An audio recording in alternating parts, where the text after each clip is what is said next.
Okay, good morning. Today we are going to discuss general motion. Now the question is, what is the meaning of general motion? General motion means the particle is moving and there is a possibility that its x coordinate, y coordinate, z coordinate, either all three are changing or at least two of them is changing or one of them is changing. Now whenever a particle is in motion, now there are three different possibilities. One option is any one of the coordinate is changing. Coordinate means position coordinates. It may be x coordinate, y coordinate or z coordinate. So if only one coordinate is changing, that means it is called motion along a straight line, or in short it is called a rectilinear motion, or it is called motion in one dimension, which we have already done. Today we are interested in motion in which any one of the two position coordinate is changing. It may be x coordinate, y coordinate, or y coordinate, z coordinate, or x coordinate or z coordinate. That is called motion in two dimensions. In short, sometimes it is called motion in a plane. And the examples are known to you: projectile motion and circular motion. These two are examples of motion in a plane, that is motion in two dimensions. Then there may be possibility that particle is moving and all three coordinates are changing, that is x coordinate, y coordinate and z coordinates, all three are changing. Generally say motion in three dimension, or sometimes we'll say motion in space. Space means x coordinate, y coordinate, z coordinate, all three are changing simultaneously. Now the question is, let's say there is a particle having some x coordinate, some y coordinate and some z coordinate. And if all three coordinates are changing, that means x, y and z, all three will be function of time. And we know that time always changes, so particle position coordinates are changing. Correct? So let's say somebody has given me the position coordinate. I can write the position vector, and how to convert coordinate into vector we already done in the vector class. Is nothing but x coordinate into I cap plus y coordinate into j cap plus z coordinate into k cap. Remember, x, y and z in general will be a function of time, because position is changing, so position vector will be changing.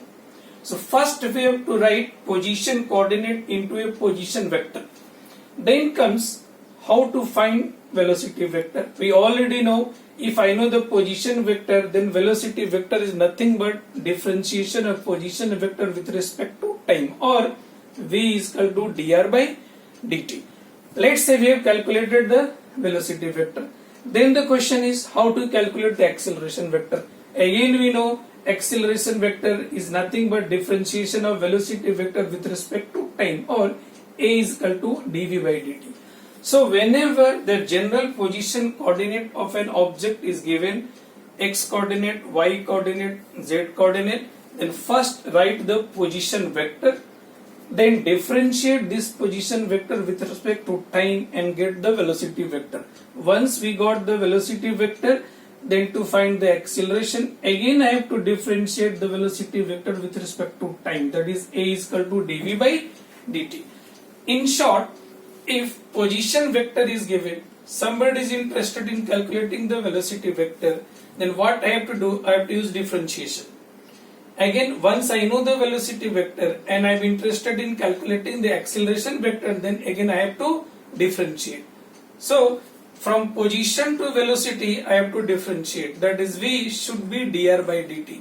Again from velocity to acceleration, a should be dv by dt. But reverse, if acceleration is given, velocity is required, then already you know we have to integrate. So integrate acceleration with respect to time, I will get the velocity. Knowing the velocity, again integrate velocity with respect to time, then you will get the position. So position to velocity, velocity to acceleration, the process is differentiation. Reverse, acceleration to velocity and velocity to position, the process is integration. So this way it is differentiation and this way it is integration. That is called general motion. And it is very simple. If somebody say, rather than calculating the velocity vector, I am only interested in x component of velocity, then what should I do? Dx by dt. If somebody wants the velocity vector, then I have to differentiate the displacement vector. But if somebody is interested only x component of velocity, then x component of velocity should be dx by dt. That means I have to differentiate only x coordinate.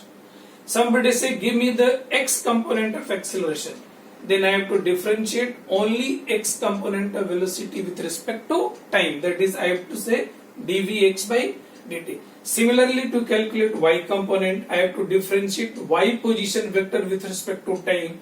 To calculate y component of acceleration, I have to differentiate y component of velocity with respect to time. Similarly with z, vz is nothing but differentiation of z with respect to time. Z is nothing but z coordinate. Acceleration z component, it is nothing but dvz by dt. So in short, position vector, velocity vector and acceleration, it is nothing but simple application of differential calculus. We have to differentiate. Only the question is whether you are interested in the velocity vector, then I have to differentiate the displacement vector, or you are interested in a particular component of velocity, then I have to differentiate a particular position coordinate. Similarly, if somebody wants acceleration vector, then I have to differentiate the velocity vector.